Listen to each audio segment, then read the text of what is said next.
Assalamualaikum warahmatullahi wabarakatuh. Perkenalkan, nama saya RR Pramesti Ratnaningtyas. Saya merupakan salah satu dosen di program studi ilmu komunikasi Fakultas Ekonomi Sosial Universitas Amikom Yogyakarta.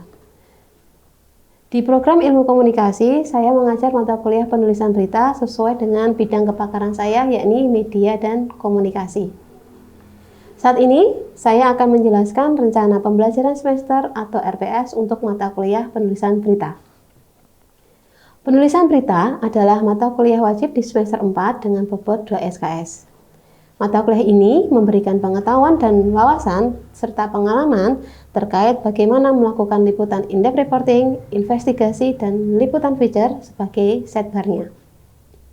Dalam 14 kali pertemuan, mahasiswa akan mempelajari perbedaan investigasi dan in-depth reporting, perencanaan investigasi yang meliputi observasi, perumusan hipotesis, metode untuk melakukan liputan in-depth reporting dan investigasi, people trail, serta teknik wawancara investigasi.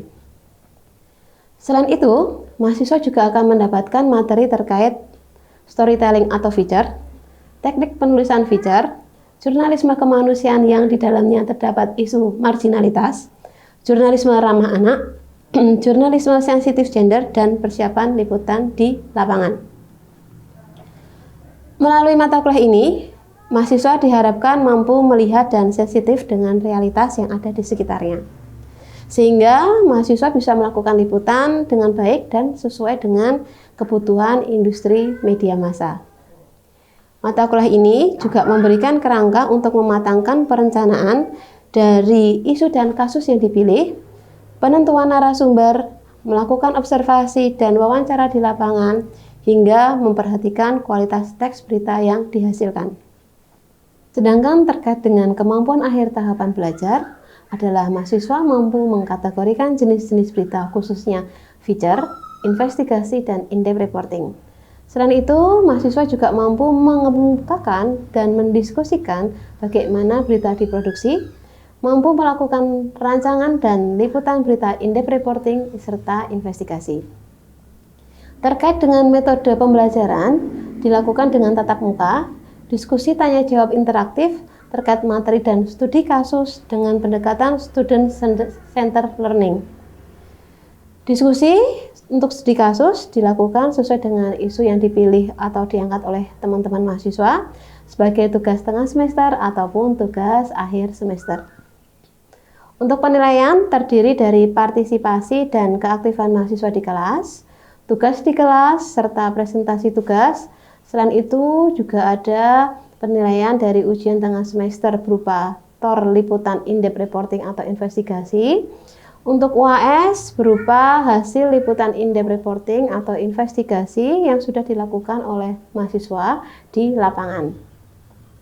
Salah satu contoh pembelajaran yang akan saya sampaikan adalah materi tentang in-depth reporting dan investigasi. Adapun materi tersebut sudah terangkum dalam RPS penulisan berita. Berikut video micro teaching yang saya lakukan. Assalamualaikum warahmatullahi wabarakatuh. Waalaikumsalam warahmatullahi wabarakatuh. Sehat? Sehat. Jiwa raga mantap. Oke, di mata kuliah penulisan berita, hari ini kita akan membahas terkait in-depth reporting sama investigasi reporting. Jadi, perbedaan antara in-depth reporting sama investigasi. Tapi sebelum masuk ke mata kuliah ini, ke materi ini, teman-teman masih ingat nggak reportase biasa itu dulu tuh seperti apa? Ada yang bisa, Rea? Ada lagi, wes, mek kedua. Ada lagi, wah ya wes, Mbak Nova, coba Mbak Nova. Kalau reportase biasa itu tuh jenis kayak hard news sama soft news. Oke, hard news sama soft news. Kalau selain itu ada lagi? Oke, Mbak Vio. Investigasi itu dia menggali informasi lebih dalam, dan itu bisa berupa tentang berita pembunuhan atau yang lainnya, dan cara mencari informasinya itu bisa menggunakan teknik penanganan. Oke, ada lagi? Sudah? Itu toh? Oke, kurang lebih seperti itu ya teman-teman. Tapi reportase biasa itu dulu di mata kuliah jurnalistik di semester 2. Nah, ini yang perbedaan antara reportase biasa sama reportase investigasi. Kalau reportase biasa itu ya kita berangkat dari materi jurnalistik di semester 2 itu bahwa hard news sama soft news. Itu liputan yang daily yang kita lakukan sebagai seorang wartawan atau jurnalis di lapangan. Jadi beritanya ya yang saat itu terjadi, misalkan pada saat itu terjadi kebakaran, misalkan pada saat itu ada pentas seni dan seterusnya, itu adalah hard news atau soft news. Tapi ketika kita ngomongin in-depth reporting atau investigasi, itu adalah digging deeper. Jadi menggali lagi lebih dalam lagi. Jadi menggali informasi yang lebih mendalam dibandingkan reportase biasa. Nah, misalkan nih di sini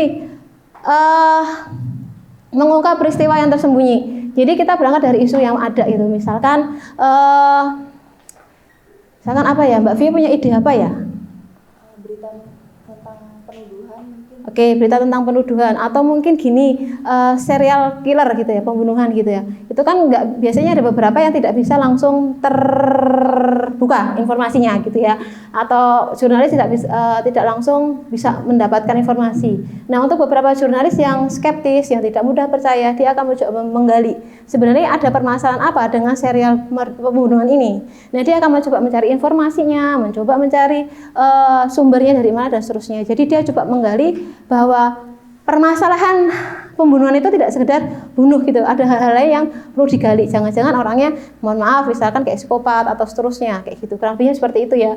Nah, kemudian yang selanjutnya ini kalau reportase investigasi itu juga penting untuk memunculkan masalahnya. Jadi sebagai seorang jurnalis, jadi di mata kuliah ini kan Anda menempatkan diri sebagai seorang reporter atau wartawan. Jadi Anda harus berpikir secara kritis sama skeptis gitu ya. Misalkan yang pertama adalah memunculkan masalah. Gimana memunculkan masalah? Itu misalkan gini, dari Anda nongkrong di angkringan. Kemudian dari obrolan di angkringan itu Anda ngobrol ternyata kos di wilayah A itu adalah kosan yang bebas, di mana banyak orang keluar masuk di kos itu tanpa saringan gitu loh. Jadi ya orang keluar masuk, laki-laki perempuan tidur di situ dan seterusnya. Jadi hal-hal seperti itu dari obrolan di angkringan itu Anda mencoba menggali lagi ada permasalahan apa sebenarnya dengan sosial dan budaya kita saat ini. Jangan-jangan memang itu budaya barat yang coba diadopsi oleh generasi saat ini secara mentah, bahwa kehidupan yang bebas itu adalah hal yang lumrah, kurang lebihnya seperti itu. Jadi itu kan menggali informasi, dan menggali informasi itu pun bisa dari mana-mana. Bisa juga dari obrolan di angkringan, bisa juga dari berita yang sudah ada. Misalkan pengalaman yang sebelumnya itu ada kakak tingkat Anda, dia berangkat dari berita begal payudara. Mohon maaf ya kalau bahasanya agak vulgar. Dari begal payudara, kemudian dari berita itu dia coba gali. Sebenarnya begal payudara itu terjadi di lingkungan seperti apa, kemudian situasinya seperti apa dan seterusnya. Kurang lebih seperti itu ya. Jadi itu bisa menggali, memunculkan masalah. Jadi hal-hal yang nampak di permukaan itu harus digali lagi untuk mendapatkan in-depth atau investigasi. Nah, ini nanti yang akan dilakukan teman-teman di UTS sama UAS. Gitu ya. Nah, ini kemudian ada teknik penyamaran seperti yang disampaikan Mbak Vio tadi, teknik penyamaran. Jadi ada beberapa situasi di mana teman-teman nanti di lapangan itu harus menyamarnya nggak harus jadi Batman dan seterusnya, enggak. Jadi kayak misalkan teman-teman nongkrong di angkringan, kemudian mendengarkan obrolan yang ada di situ. Kira-kira di kos A, B, C ini tuh sifatnya emang terbuka karena nggak ada penunggunya ini apa ya Mbak Mas? Yang punya kos atau penjaga kosnya. Jadi emang orangnya jadi seolah-olah bebas aja keluar masuk, laki-laki, perempuan dan seterusnya. Padahal itu mungkin kosnya untuk kos perempuan aja. Nah kayak gitu kurang lebihnya seperti itu. Jadi Anda bisa menggunakan teknik menyamar, atau mungkin yang paling gampang teknik menyamar ketika kasusnya adalah ini yang dilakukan kakak tingkat Anda juga. Jadi dia tuh mau mengindepkan atau menginvestigasi terkait dengan kos-kosan bebas LV. Las Vegas ya, bener gak sih kalau sekarang istilahnya Las Vegas itu ya, LV. Nah itu, jadi dia di suatu wilayah tertentu. Nah mau nggak mau dia harus mendatangi wilayah itu, baca dulu di Google-nya itu, di map-nya, wilayahnya ada di bagian mana aja, kemudian kos-kosannya ada berapa di lingkungan itu, kemudian dia melakukan investigasi. Jadi dia pura-pura duduk atau nongkrong di warung borjo atau angkringan, dia nanya kos-kosan dekat sini mana ya Pak yang bebas dan seterusnya.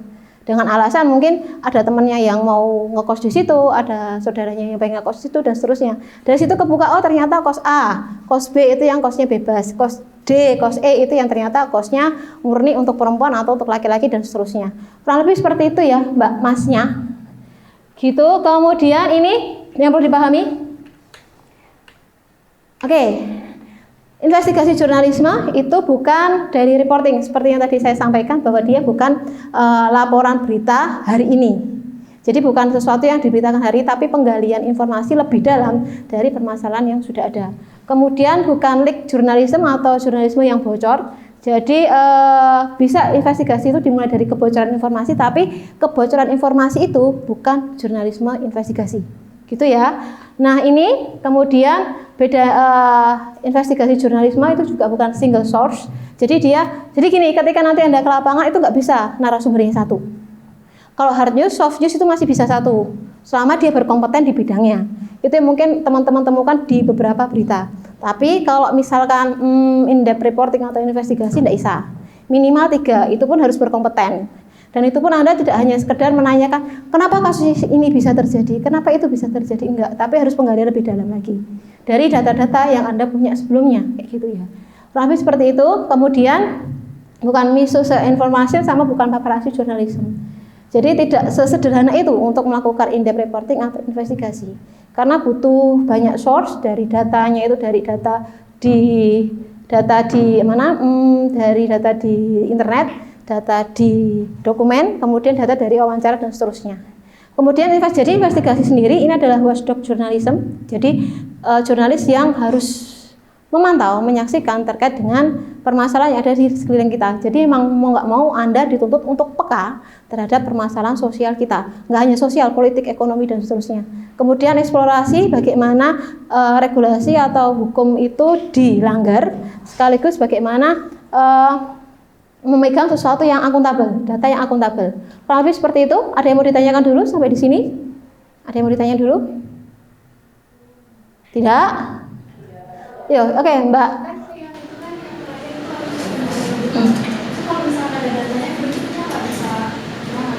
Memegang powerful accountability istilahnya kayak gini. Ketika Anda ke lapangan, itu nggak bisa mentah. Jadi Anda itu harus punya datanya dulu. Jadi gini, punya ide kasus apa misalkan yang mau dikerjakan nanti? Yang mau dikerjakan? Klidih, oke. Di klidih Anda kan harus cari dulu nih, klidih itu permasalahannya apa sih? Bahasa lainnya dulu, klidih itu apa dan seterusnya. Data di Google itu banyak banget dibaca, dipetakan dan seterusnya. Kemudian kasusnya dalam satu waktu tertentu itu apa aja. Nah, itu yang kemudian dibawa untuk pengembangan kasus yang baru. Kurang lebihnya seperti itu. Jadi harus punya data yang kuat dulu untuk bisa masuk ke investigasi atau in-depth reporting. Nah, ini yang jadi penting Mbak Mas di mata kuliah ini, di pertemuan ini, itu adalah in-depth reporting sama investigasi tadi ya. Harus mau nggak mau Anda harus bisa membedakan keduanya. Investigasi story ini adalah produk dari reporter dan beritanya itu merupakan inisiatif dari organisasinya. Jadi investigasi itu yaitu tadi ide dari wartawannya sama instansinya. Jadi instansi sama wartawannya itu memang punya ketertarikan dan memang punya part atau porsi untuk in-depth atau investigasi. Jadi tidak hanya menyediakan hard news atau soft news, tapi juga in-depth atau investigasi. Kemudian investigasi bukan informasi yang bocor atau investigasi orang lain. Jadi nggak boleh ngaku investigasinya orang lain sebagai temuan Anda, nggak bisa. Yang bisa adalah mengembangkan dari data yang sudah ada, kayak gitu. Kemudian membuka informasi yang masih tersembunyi. Sekali lagi, misalkan nih data, misalkan Anda punya informasi apa ya, Mbak, tugasmu rencana tentang apa? Oke, kehidupan anak pang. Nah, kehidupan anak pang yang kita tahu adalah kehidupan jalanan dan seterusnya. Nah, itu yang harus dibongkar. Jangan-jangan di balik kehidupan anak pang itu ada kehidupan religius yang kita nggak pernah tahu mungkin. Atau di balik kehidupannya mereka itu ada sesuatu yang mohon maaf, misalkan seks bebas, kemudian pemakaian drug dan seterusnya. Sesuatu yang belum diketahui publik untuk dibongkar di sini. Kemudian meletakkan bersama antara fakta yang sudah diketahui dengan fakta yang baru. Jadi data yang sudah Anda miliki dengan data yang baru itu dikombinasikan atau dibaca atau dijahit gampangnya. Kayak gitu. Kemudian requires investment of time and effort. Jadi ya itu membutuhkan tenaga dan waktu. Jadi ya sebagai seorang wartawan investigasi atau in-depth Anda itu dituntut untuk tidak hanya peka, tapi juga sabar. Kayak gitu ya. Nah, addressing a matter of public interest, nah itu tujuannya adalah untuk permasalahan publik. Jadi permasalahan yang kayak public seleb yang dia ngapa itu tidak bisa. Jadi hasil in-depth atau investigasi pure murni untuk kemaslahatan orang pada umumnya. Kurang lebih seperti itu ya, Mbak Masnya. Oke, Mbak Mas. Kemudian ini terkait dengan investigasi tekniknya. Jadi teknik untuk investigasi. Di sini adalah pertama getting document and following the paper trail. Jadi teman-teman itu sebelum ke lapangan itu googling sih. Bisa googling, bisa mengumpulkan data-data yang berupa dokumen. Dokumen itu bisa bentuknya teks, bisa bentuknya audio visual, bisa bentuknya visual. Semuanya terkait dengan case yang Anda punya, yang akan nanti Anda lakukan liputan. Gitu ya. Nah, misalkan Sopo yang punya ide mau liputan apa, ada nggak? Ada yang punya ide? Mbak E, Mas. Ayo, iya Mbak. Saya itu kebetulan punya ide liputan tentang apa sih dampak panjang dari pengguna akun miras sendiri. Pengguna Jangka panjang miras. berarti pengguna pemakai ya. Berarti orang yang minum miras itu jangka panjangnya apa? Nah, itu kalau misalnya kita berangkat dari teknik investigasi, getting document or following paper trail, itu yang dilakukan teman-teman itu adalah mencari dulu datanya. Dari data-data yang dikumpulkan dari googling, misalkan dokter A, dokter B, atau mungkin rumah sakit A, rumah sakit B mengeluarkan rilis atau pernyataan terkait dengan efek jangka panjang, jangka pendek dari penggunaan miras atau minum miras itu apa aja sih? Karena kan mereka biasanya memang ada efeknya. Dan kita sebagai orang biasa kan memang nggak tahu. Tapi kan di mata kuliah ini Anda dituntut untuk mengetahui apa yang harus Anda lakukan nanti. Gitu ya. Nah, sejauh ini sudah sempat googling? Sudah ketemu apa? Beberapa itu emang mengganggu kayak fungsi hati. Kesehatan, mengganggu kesehatan. Jadi angle-nya mau ke kesehatannya. Oke, sudah ada contoh referensi narasumbernya? Sudah ada. Oke. Nah, kurang lebih seperti itu ya. Jadi nanti ketika sebelum ketemu narasumber Anda harus dapat dulu nih data-datanya. Sudah dokumen-dokumennya harus ada dulu. Gitu. Jadi agar ketemu narasumber itu nggak ngeblank. Gitu ya. Jadi Anda tuh datang ketemu narasumber itu sudah seolah-olah Anda harus memposisikan diri Anda juga mengetahui dengan case ini. Jadi kalau misalkan ada yang missing informasi atau informasi yang mungkin menggelitik Anda untuk ditanyakan lagi, itu bisa ditanyakan. Ngono ya Mbak Masnya. Kemudian yang berikutnya adalah interviewing the source or following the people trail. Jadi melakukan wawancara terhadap sumber sama following the people trail. Misalkan ada yang mau ngasih case dulu nggak? Atau balik ke case yang tadi? Ada yang mau punya case? Ada yang punya case nggak? Oke, sebentar Mbak Nova udah. Ayo Mbak, gimana? Self diagnosis kesehatan mental. Oke. Kenapa tertarik dengan masalah itu? Kenapa tertarik dengan masalah itu?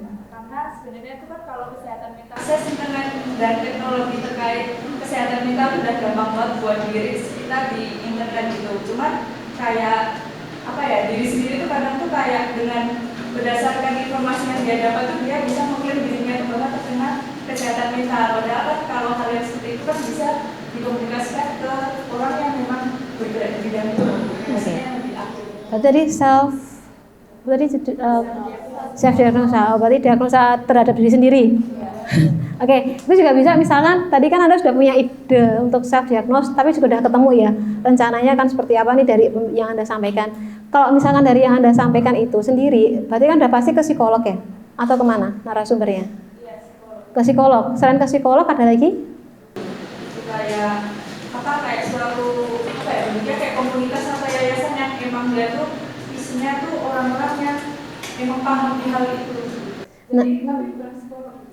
Nah mungkin dari yang kalau kita berangkat dari interview atau wawancarain sumber dan mengikuti people trail itu kayak question tadi, misalkan Anda dari orang yang memang punya komunitas itu Anda wawancara, kemudian Anda kebutuhannya sebenarnya punya nggak ya Mas, misalkan Mbak Mas yang punya misalkan orang-orang atau mungkin penyintas yang pernah self diagnose yang mungkin parah dan seterusnya. Nah itu bisa jadi people trail. Jadi dari orang yang Anda wawancarai dari komunitas itu kemudian merujuk ke orang yang lain. Jadi misalkan nih Masnya ini, mohon maaf ya Mas ya, misalkan Masnya ini dari komunitasnya itu tadi. Nah kemudian Mas kalau misalkan self diagnose itu punya teman nggak ya yang mungkin dianya itu dia yang punya penyakit yang dia sampai saat ini belum sembuh nih self diagnosnya. Dia katakanlah dia punya teman, saya punya teman Mbak Mas, teman saya namanya si A. Nah itu si A itu, kalau misalkan Anda tanyain mau nggak ya Mas kalau saya jadiin narasumber terkait dengan isu self diagnose, nah itu maksudnya kayak yang tadi. Jadi dari wawancara Mas ini pindah ke dapat narasumber yang baru dan seterusnya. Dari si A ini nanti kemudian Anda, Mas kalau sekarang ini dalam tahapan apa? Dalam tahapan untuk pengobatan dengan psikolog atau psikiatri misalkan. Bisa nggak saya misalkan dibantu untuk ketemu dokternya. Kalau misalkan dia oke, kemudian Anda ditemukan dan dokternya oke, nah itu juga sama. Dia people trial. Jadi jadi dari satu orang ke orang lain yang berikutnya. Kayak gitu ya, kurang lebihnya untuk people trial. Kemudian yang berikutnya using computer and the internet or following the electronic sama, internet googling. Data yang sifatnya source. Entah itu data berupa data internet, entah itu berupa data yang sifatnya teks, audio visual ataupun visual, kayak gitu ya. Doing example, nah ini yang Anda lakukan nanti di lapangan ya. Jadi Anda benar-benar setelah menentukan isunya, membuat tornya untuk UTS, kemudian ke lapangan. Lapangan yang mau nggak mau Anda harus melakukan wawancara dan seterusnya. Gitu ya, Mbak Mas ya. So far sejauh ini ada yang mau ditanyakan? Enggak, oke. Oke, ini sebenarnya investigasi apa ini sebenarnya sama juga. Jadi investigasi itu tadi bukan paparasi ya. Kemudian juga bukan fokus pada kehidupan pribadi, personal tuh enggak. Tapi masuk ke kemaslahatan orang banyak, kayak gitu. Kemudian investigasi bertujuan untuk memeriksa pelanggaran. Jadi dari mereka yang memiliki kekayaan, misalkan case-nya yang pajak mungkin. Jadi misalkan ada orang-orang tertentu yang ngemplang pajak atau yang dia tidak mau membayar pajak dalam kurun waktu tertentu karena dia punya posisi tertentu. Nah, Anda punya ide, oke, baik, berarti ini ada orang-orang yang melanggar karena dia punya kuasa. Nah, itu yang mau Anda jadikan investigasi, in-depth reporting itu bisa. Tapi kalau menyampai ke pihak-pihak pemerintah, itu biasanya ke investigasi. Nah, itu yang mau nggak mau Anda harus melakukannya dengan hati-hati dan sabar. Karena itu menyangkut orang-orang penting. Mungkin nanti akan ada intervensi dan seterusnya, itu yang biasa terjadi, dan Anda dan tim atau medianya itu harus punya cara untuk meng-counter itu. Gitu ya. Nah, ini jadi memastikan memegang kekuasaan itu bertanggung jawab atas apa yang dia jabatannya dan seterusnya. Jadi kan orang punya jabatan kan dia punya tanggung jawab toh. Nah, tanggung jawab itu yang dilihat atau dicek agar dia sesuai dengan tracknya. Kemudian mengungkap pelanggaran hukum atau aturan ya sama juga. Kemudian bukan laporan dalam bentuk laporan biasa. Sekali lagi, kalau laporan biasa itu jatuhnya adalah kalau di berita adalah hard news atau soft news. Kemudian bukan berita atau laporan yang sifatnya satu sumber. Jadi tidak bisa tuh, karena satu sumber itu nggak cover buset. Dan itu bukan investigasi atau in-depth reporting. Karena kalau in-depth reporting itu pemetaan, kalau investigasi lebih dalam dibandingkan in-depth reporting. Gitu ya. Gitu. Kemudian ini perkembangan investigasi. Di sini terdapat 5 faktor perubahan konteks pemberitaan jurnalisme menurut Deborah Chamber. Ini teman-teman bisa baca sendiri. Pertama, keluasaan korporasi.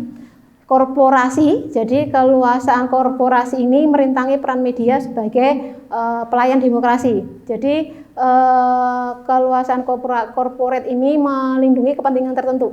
Jadi misalkan pemilik media yang dia dilindungi oleh kekuasaan atau keluasan korporat, kayak gitu. Kemudian kebijakan media, kebijakan deregulasi, ini yang melakukan kontrol terhadap monopoli media, itu yang harus hati-hati juga. Kemudian deregulasi media mengakomoditaskan media berdasar pada kegiatan jurnalisme yang menjadi tanggung jawab pada intensitas kepentingan khalayak dan pemasang iklan. Nah, itu yang jadi intinya media itu lebih berat ke pemasang iklan.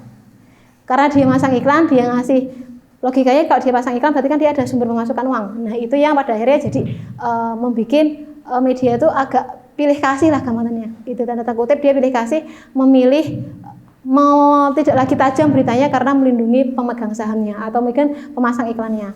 Kurang lebih seperti itu ya. Kemudian yang terakhir adalah keseimbangan reportase. Jadi ini harus terukur kedudukan pekerja medianya itu seperti sebagai pelapor, seterusnya itu seperti apa, harus clear. Gitu ya. Ini yang kemudian terakhir kayaknya ya. Oke, nah saya terakhir penulisan jurnalistik investigasi. Ini yang harus Anda lakukan nanti. Mbak Masnya menulis berita itu berarti Anda harus sudah tahu kalimat langsung, tidak langsung. Kalimat langsung tidak langsung apa itu nanti yang harus Anda baca, harus pahami. Jangan sampai ketika Anda sudah ke lapangan, ke liputan, ngetiknya nggak bisa. Itu ya, nanti di UTS jadi PR soalnya. Tahu kalimat langsung tidak langsung? Kalimat langsung tidak langsung. Kalimat langsung misalkan, kalimat langsung tanda petik 2, Pemerintah menyatakan bahwa saat ini akan dilakukan bla bla bla, koma, tanda petik, ujar ABCD. Itu kalimat langsung. Kalimat tidak langsung menyatakan misalkan Siti Aminah selaku perwakilan pemerintah menyatakan bahwa peraturan ini sudah diberlakukan sejak tanggal bla bla bla. Itu kalimat tidak langsung. Jadi harus paham ya. Nah ini ketika lakukan penulisan jurnalistik investigasi itu juga harus paham dengan hal itu dulu, gitu ya. Dan sekali lagi jurnalistik investigasi itu teknik penulisan berita. Di dalamnya ada opini, tapi opini dari narasumber. Kemudian ada feature, yang kemudian feature-nya adalah data-data yang Anda peroleh. Mungkin ada sisi humanismenya, empatinya di situ yang terbangun dari statement-statement narasumber.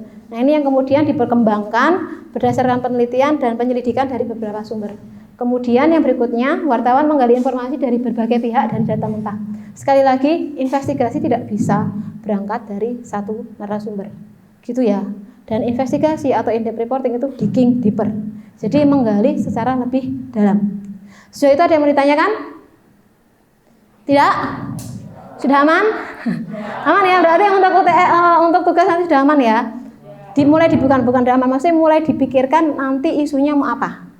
Gitu, nanti bisa sembari ongoing kita membahas berdasarkan isu-isu yang akan Anda pilih. Jadi harapannya ketika Anda ke lapangan itu bisa sudah siap. Jadi tidak lagi kelimpungan mau ngomong apa, mau ketemu siapa dan seterusnya. Karena nanti akan wasting time, akan boros tenaga, boros waktu dan seterusnya. Gitu aja. Kalau tidak ada yang ditanyakan, saya tutup. Terima kasih banyak untuk kehadirannya hari ini. Wassalamualaikum warahmatullahi wabarakatuh.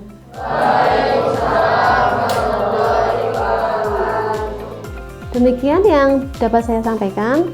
Dengan video ini, semoga mampu memberikan penjelasan terkait mata kuliah penulisan berita, serta sebagai wujud kontribusi saya untuk mencerdaskan kehidupan bangsa. Terima kasih. Wassalamualaikum warahmatullahi wabarakatuh.